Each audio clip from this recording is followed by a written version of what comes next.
Hi guys, usapan lang natin yung bawal masungit dito kay Mita, episode 3. Bakit po bawal? Kasi guys, una-una, kung pumasok ka sa ganitong larangan, dapat tanda ka na.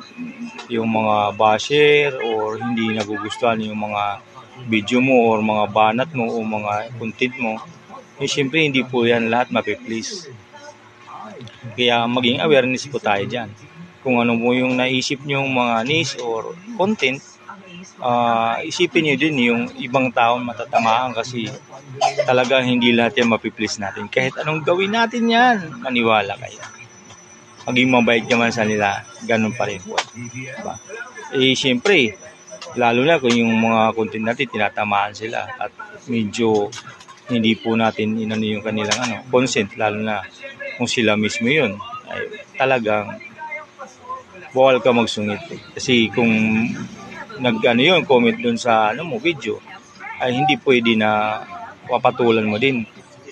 Kasi ikaw din magkakaroon ng restriction. Yun po yung iingatan natin mga guys, na patulan sila. Kasi ikaw, gumawa ka niyan, dapat isipin mo din.